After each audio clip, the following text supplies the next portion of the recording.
This is the Improv Chronicle Podcast. I'm Lloydie.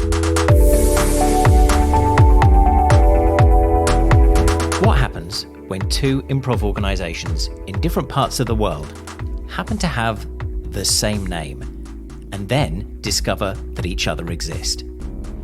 Today's episode tells the story of the Improv Place and the Improv Place, one based in the USA, the other based in the UK, both doing improv activity online. Last week, one of the two organisations changed names after a series of mediated conversations between the two companies. Just afterwards, both parties sat down to talk about the process and some of the things that they're taking away from it. This is what happened. My name is Jermaine Trice. I'm the founder of the Improv Place in the US, which was founded in 2019. I've been doing improv off and on since the late 90s, starting with Second City in like the late 90s, early 2000s, and lots of workshops in Chicago. I'm from Chicago originally. And so I took a break and while, having to make money in the professional world. And I started back up again in about 2016, performing improv again. So I have a lot of years experience doing improv, semi-professionally, not professionally. And what was it that was the kind of creative spark for you to set up the Improv Place? Well, I found that when I started improv again back in 2016, that if I wanted to perform, I actually needed to take a class. I need to pay. And it's like, I don't really need to learn. I just want a space to perform. And then when I was performing, I also found that it was difficult to be myself. I felt like I had to perform in someone else's image of an improviser. And that didn't feel right to me. So I wanted a space where people can be themselves. And I also wanted a space where you didn't have to pay to play. Basically, you could just perform. One of the shows Jermaine is particularly proud of is Voices. Recently, there was a rapper who appeared doing a fan rap, explaining what the platform meant to him. Share Chris's fan rap with you. This is Chris, aka CMC, with a big thank you to Voices. Voices, this rap, it's for you. Riding on the loose leaf like I'm a new sweet, cause it's Tuesday. Now you stay ready for the huge day, cause I might lean like I lean in my better shorts. Thanks for the intro to this show. You have three words that scream out from your website straight away when you kind of go to the homepage, and that's elevate, empower, and entertain. Our goal, our mission is to elevate voices and give people opportunity. Empower is related to that. It's empowering performers to be okay with being themselves and not being ashamed of, their culture or their nationality or their sexual orientation or whatever it happens to be. Empowering people to just be themselves. And entertain, it really goes back to what I was saying about the original mission, was giving people a place to perform and just focusing on entertaining without rules. Improv for something that is free form has a lot of rules. And I don't really believe in a lot of those rules. It's like, be yourself. If I'm not saying yes and or whatever, that's okay. Just entertain. Great question. That is covered in section 11. So to the UK and the story of the other Improv Place, it's important to us. It's a part of our celebration, which was set up by improvisers Katie Shute and Chris Mead. There's a couple of things that I think contributed to the Improv Place that arrived sort of when it came into being in 2020. But the instigation was a little bit before then.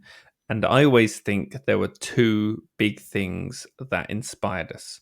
One was the nature of conversation on improvised Facebook groups.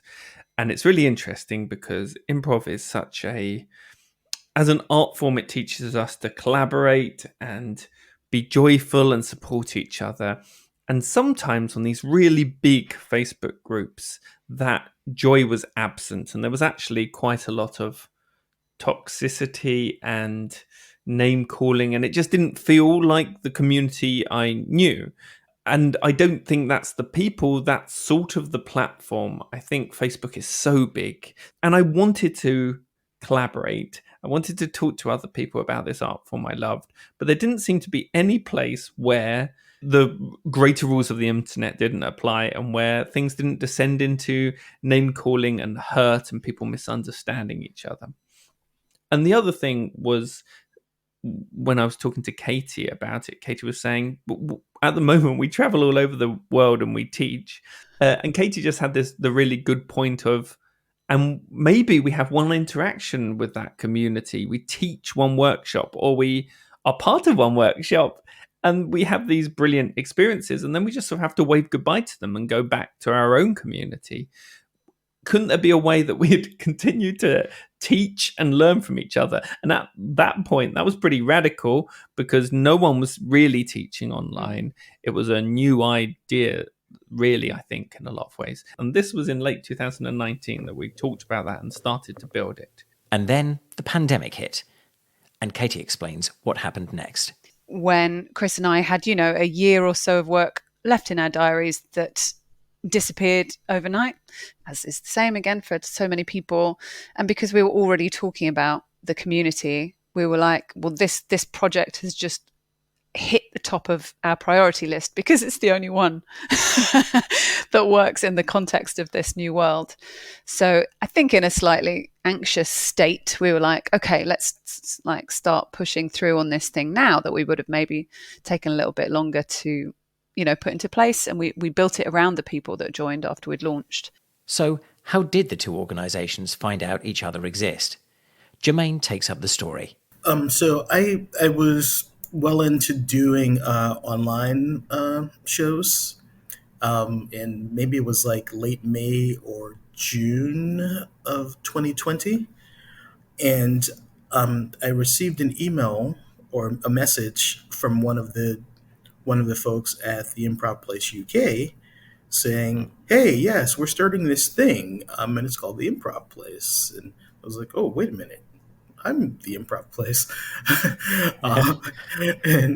And they're like, oh, would you like to collaborate or something like that? And I didn't really say this at the time, but it was the whole collaborating with someone else was kind of anti the vision of the Improv Place because it's about owning things and empowering people as opposed to, oh, hey, we're going to be under someone else's umbrella.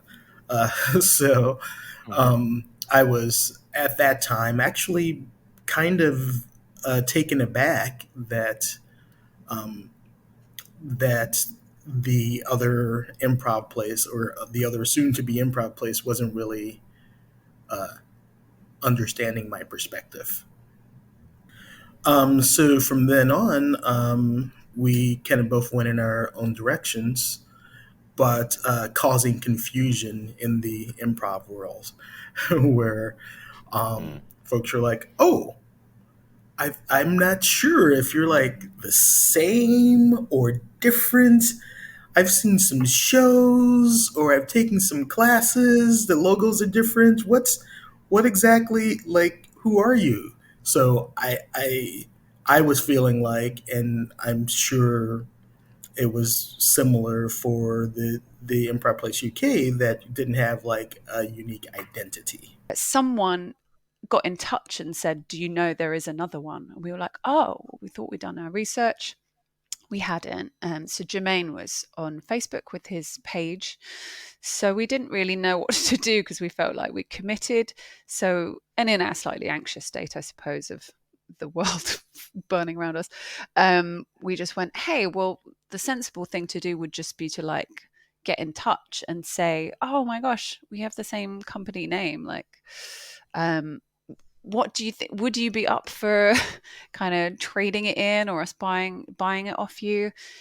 And now in retrospect, after a year of education in so many things, we realized that was a complete misstep. And talking to Jermaine fairly recently and having Velvet Wells there as well, it was just like, so obvious, and to us now as well, actually, when we just think about it, it's such a colonialist move to be like, well, someone else apparently has got our company name, so we'll just ask them if it's okay. And he actually didn't want to pass it over, but it felt very amicable. And it was just like, okay, cool, well, we'll both keep it. And it doesn't look like it's going to be a problem. We're in different countries.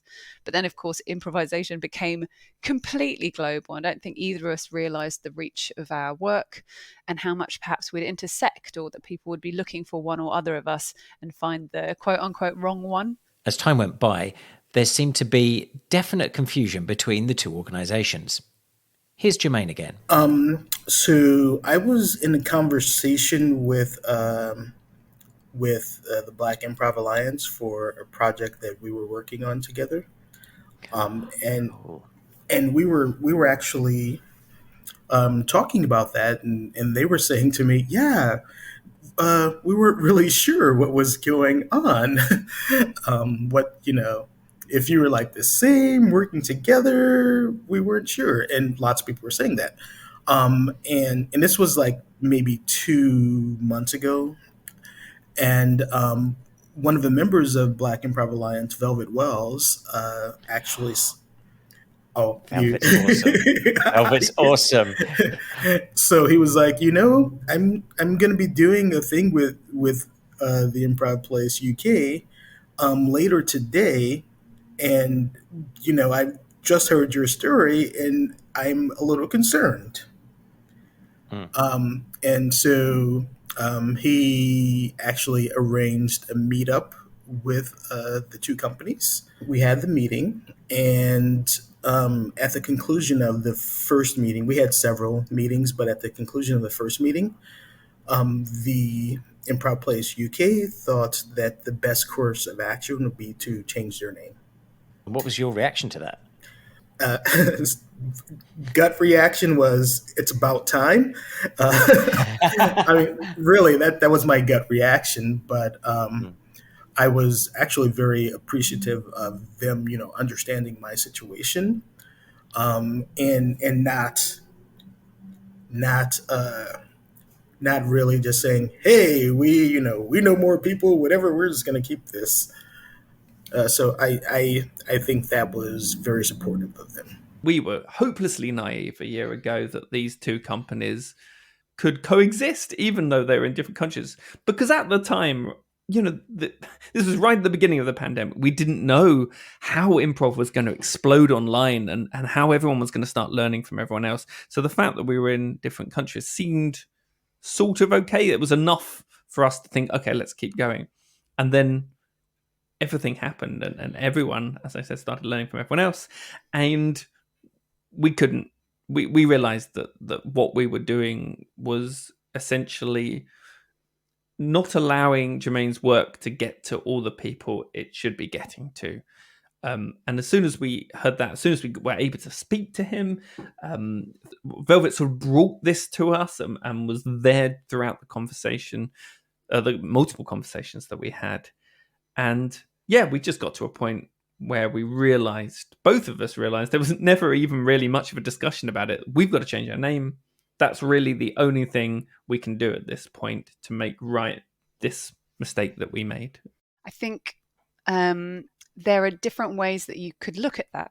And there's the sort of capitalist choice, which is like, we could have progressed, we could have not changed our name and been fine, I think. It would have maybe, we can't tell, but it would maybe have affected Jermaine more, maybe, or we'd have been able to just continue just fine. But that's not the point, really. Chris and I looked back at our company values and was like, as Chris says, there was no choice, because if our company values are inclusion and diversity, we can't make a choice where we're following, sort of the money or the business model or the winning competing strand. That just wouldn't have been ethically in keeping with what we're trying to do. So I think if we had fought it in any way, like personally it would have felt awful, we'd have been stupid white dickheads. And and I think we're doing something that sits right, it feels right, and it's not like Jermaine needs our assistance at all. Like, he's fine, he's doing really well, but I'm glad that anything we can do is positive for his company. So you've settled on a new name, and what's that? It's the International Improv Station. And how did you come to that? Interesting. We kind of spitballed a bunch of ideas basically, and then we got into a space, kind of headspace, and that was just one of the ones that we jammed out in our meeting, and we both kind of thought it was a bit jokey and a bit silly, and then kept coming back to it, and then shared a few ideas in the community, and other people attached to it, and we're like, it's definitely that then. So what does Jermaine see for the future of what is now the only Improv Place? I want people to have a place for their voices to be heard.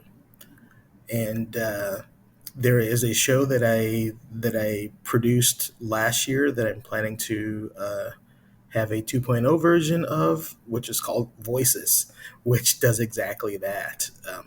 So if anyone has something to say or some talent that they would like to show to the world, again, perform at the improvplace.org, and we will share our stage with you. Katie, from what we'll now refer to as the International Improv Station, thinks one of the key things they'll be taking away from the whole process is communication. And actually what we didn't do when we first spoke to Jermaine was initiate more of a conversation. It was sort of a transactional, like, would you want to change? No. Okay, cool. See you later. Rather than, opening up. So I think there's something in that, and we try and do that at the International Improv Station, where we are constantly trying to have a dialogue. So we're sending out surveys and we're talking to people, and we're trying to create a culture of radical honesty, essentially. So if you're annoyed about something, you don't just leave the site and then bitch about it to your friends. You bitch about it to us, and maybe we'll do something about it, and then we'll be in a better community. And Jermaine agrees. Resolving these things is all about dialogue. The same message that I give in my business world, communication is key. So I think if we had this conversation earlier on, we would have been in a different place, and we probably would have been collaborating throughout the pandemic. But since we did not communicate, things started building, and I mean, we eventually reached a really good resolution, but communicating earlier, we could have reached the same resolution a lot earlier. The Improv Place has a number of shows that elevate, empower, and entertain, from Pandemic Chef to Voices, which you heard talked about earlier. If you want to perform at the Improv Place, you can email perform@theimprovplace.org, and there's a link to their website and some of their shows in this episode's show notes. The International Improv Station is in the middle of a lot of new exciting things.